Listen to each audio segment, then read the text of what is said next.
तो देश की बहस में हम बात कर रहे हैं कोरोना पर हो रही राजनीति की। जिस तरफ देखो उस तरफ राजनीति। कांग्रेस पार्टी केंद्र पर आरोप लगा रही है, केंद्र कांग्रेस शासित राज्यों पर, और जो राज्य बीजेपी शासित नहीं है उन पर आरोप लगा रही है। और इसी पर बात करने के लिए हमारे साथ कई सारे खास मेहमान जुड़े हुए हैं। मेरे साथ कांग्रेस की राष्ट्रीय प्रवक्ता राधिका खेरिया जी हैं, मेरे साथ भारतीय जनता पार्टी के राष्ट्रीय प्रवक्ता राजीव जेटली जी हैं, मेरे साथ जाने माने डॉक्टर कौशल कांत मिश्रा जी हैं, मेरे साथ समाजवादी पार्टी के राष्ट्रीय प्रवक्ता अनुराग भदौरिया जी हैं। राधिका जी, आप एक सवाल से शुरू करना चाहती थी, लेकिन एक सवाल के साथ मैं भी अपना सवाल जोड़ता हूं कि आज तक एक साल में एक पॉजिटिव ट्वीट बता दीजिए जो राहुल गांधी जी ने किया हो सरकार के लिए। एक पॉजिटिव ट्वीट जिसमें कोई सलाह दी गई हो, ये कहा गया हो कि ऐसा कर लेंगे तो बेहतर होगा, ये कहा गया हो कि इस तरह से स्टेप ली जाएंगी तो बेहतर होगा, एक भी ट्वीट बता दीजिए आज। चलिए, बहुत अच्छा हुआ आपने स्वयं ही बात बोल दी। एक साल पहले, जैसे मैंने शुरुआत में कहा, राहुल गांधी जी ने ट्वीट करके कहा कि देश कोरोना के संकट की तरफ बढ़ता जा रहा है और ये संकट बहुत भयानक होगा।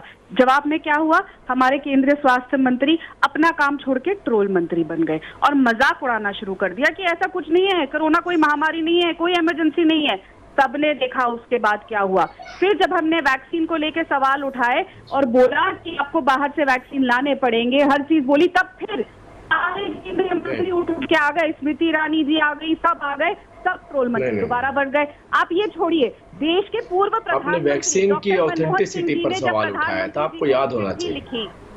जब प्रधानमंत्री जी को एक चिट्ठी लिखी तो फिर देश के स्वास्थ्य मंत्री एक ट्रोल मंत्री बन गए और देश के प्रधानमंत्री, पूर्व प्रधानमंत्री को अब ये दिन आ गए हैं कि एक स्वास्थ्य मंत्री जब उनसे मीडिया सवाल पूछती है, जब वो एम्स में जाते हैं, तो वो लिटरली भागते हुए दिखाई दिए थे माइक से और आप लोगों के जर्नलिस्ट से भागते हुए। जब उनसे पूछा जा रहा था सर क्या हालात है, कैसे लड़ाई लड़ी जाएगी, स्वास्थ्य मंत्री भागे। और जब देश के पूर्व प्रधानमंत्री कुछ सजेशंस लिख कर देते हैं तो क्या किया जाता है, उनको एक और ट्रोल मंत्री की तरह जवाब दिए जाते हैं और अनशन जवाब दिए जाते हैं। सरकार का सिर्फ एक काम है, प्रचार करो, सरकार गिराओ। यूएसए के लिए, पिछले साल यूएसए के प्रेसिडेंट के लिए प्रचार कर रहे थे, इस बार बंगाल के लिए प्रचार कर रहे हैं। सरकार नहीं जानती, सवाल पूछो तो उनके प्रवक्ता यहाँ पे आके बोलेंगे कि ये है लड़की, आदमी, औरत, क्या तमाशा बना रखा है। अरे कहीं पर तो इंसानियत ला के बात करिए, अभी भी वक्त है। इंसानियत तो पूरी दुनिया देख रही है, पूरा देश देख रहा है किस तरीके से बात कर रहे हैं आप। जब से बैठे हैं तब से लड़ाई करने बैठे हैं, एक बार भी आपने नहीं कहा कि हमारी जो कमियां रही हैं उसे दूर करेंगे। एक बार भी आपने नहीं कहा जहां हमारी राज्य सरकारें फेल हुई हैं उसे दुरुस्त करेंगे। मैं तो कहने को तैयार हूं, अगर हमारी कोई राज्य सरकार फेल है तो दोषी है, उसको बेहतर काम करना चाहिए। बदतमीजी क्या होती है, क्या बकवास करिए, बदतमीजी क्या तरीका है ये? राहुल गांधी की जो फौज यहाँ पे टीवी पे बिठा रखी है ना, इससे देश नहीं चलता। देश चलता है आपके मुख्यमंत्री से, जो जनता का एडमिनिस्ट्रेशन संभालते हैं, उन्हें ज्यादा बेहतर पता है कि राहुल गांधी को ज्यादा बेहतर पता है।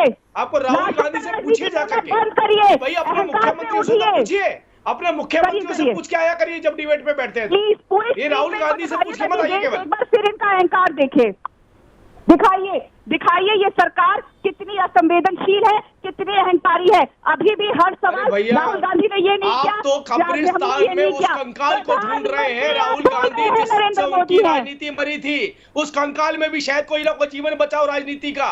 शमशान घाट में उस राख को ढूंढ रहे हैं जिस राख के अंदर आपकी राजनीति जल के खाक हुई थी, आप उसमें भी ढूंढ रहे हैं। ये ट्वीट भी आपने ही किया था, कब किया था? अभी 2 दिन पहले। कब किया था? 2 दिन पहले।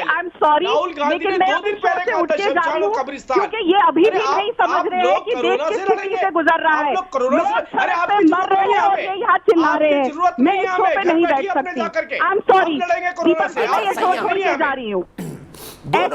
जब लोग सड़कों पे मर रहे हैं, भाजपा के प्रवक्ता ऐसे चिल्ला रहे हैं, ऐसे नहीं होता है।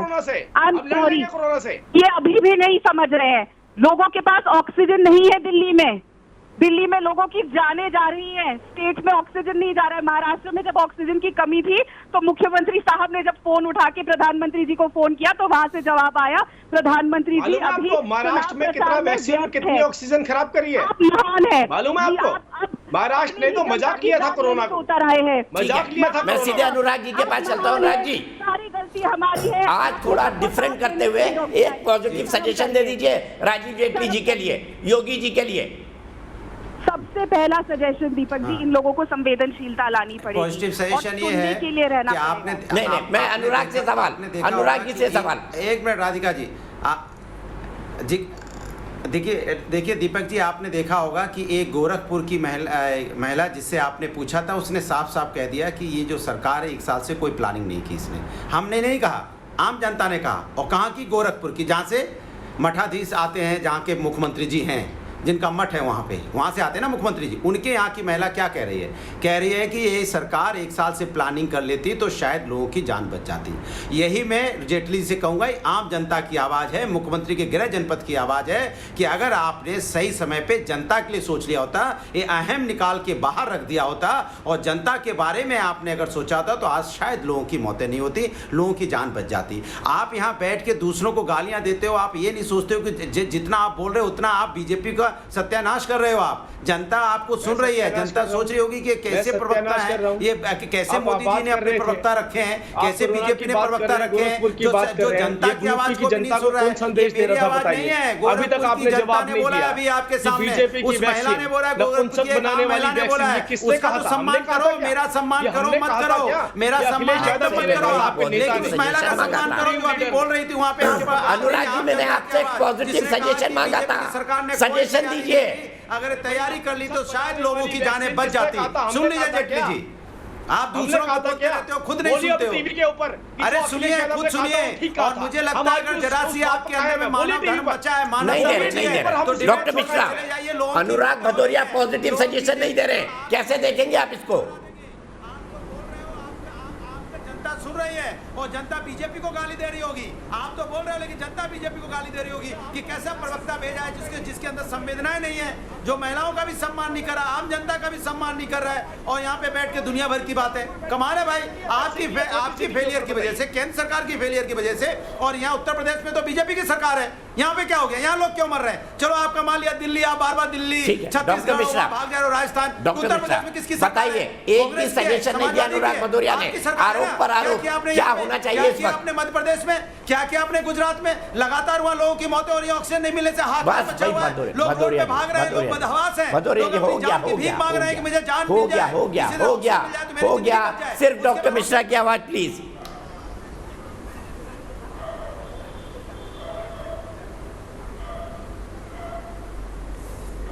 दीपक जी, मुझे लगता है कि सारे स्टेट में ऑक्सीजन पहुँचे, हर मरीज को ऑक्सीजन मिले जिसको भी रिक्वायर्ड है।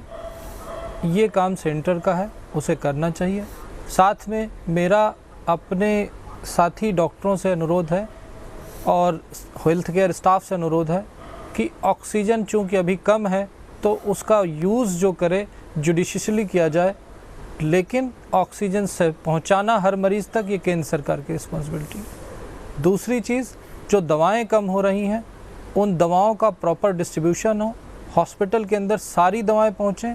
अनफॉर्चुनेटली दिल्ली हो, गुजरात हो, महाराष्ट्र हो, कोई भी स्टेट हो, हर स्टेट में दवाओं की कमी हो रही है। ये दोनों रिस्पॉन्सिबिलिटी केंद्र की है।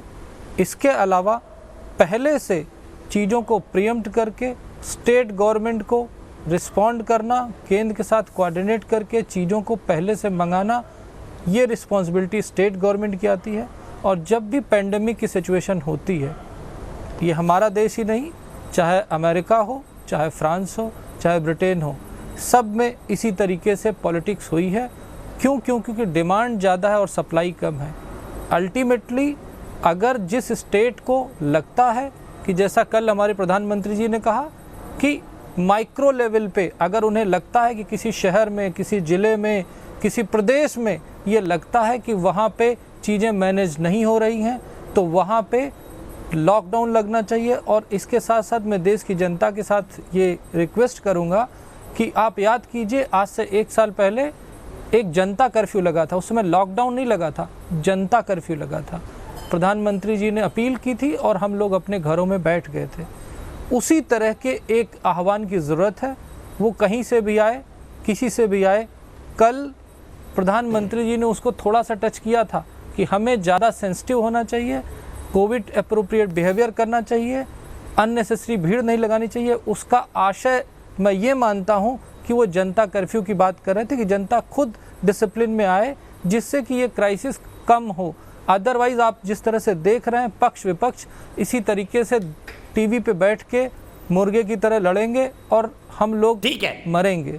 इससे बचना है तो हमें आपको आगे आना पड़ेगा, एक दूसरे की मदद करनी पड़ेगी और कोविड अप्रोप्रिएट बिहेवियर के साथ जनता कर्फ्यू जैसा डिसिप्लिन एक बार दोबारा दिखाना पड़ेगा।